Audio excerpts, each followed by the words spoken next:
madaxweynaha Soomaaliland Axmed Maxamed Maxamuud Siiraanyo ayaa maanta xariga ka jaray dhismaha xarun cusub oo qalabaysan oo loogu talagalay barashada culumta kombiyuutarada oo shirkadda Telesom ka hirgelisay jaamacadda Burco. Gudoomiyaha shirkadda Telesom ee gobolka Togdheer Maxamuud Xaaji Ibraahin oo xadhi jarka kadib halkaasi ka hadlay ayaa sheegay in sharaf weyn u tahay maanta shirkadda Telesom in madaxweynaha Soomaaliland Axmed Maxamed Maxamuud Siiraanyo uu xadhiga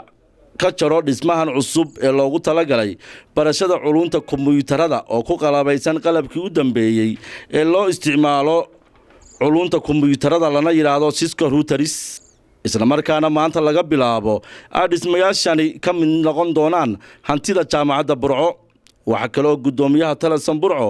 uu sheegay in jaamacadda Burco ay ka sameeyeen goobo fadhiisimo nasasho ama ardaydu ay wax ku akhrisan karaan isagoo xusay in arrimahaas oo dhan ay qayb ka yihiin dadaalka ballaaran ee shirkadda Telesom ugu jirto ka qayb qaadashada horumarka dalka. gudoomiyaha jaamacadda Burco Professor Salmaan Dirir ayaa isaguna tilmaamay kaalinta Telesom ugu jirto jaamacadda waxaanu yiri waxa weeye dadka aanu markaa xusnay ee aanu isleenahay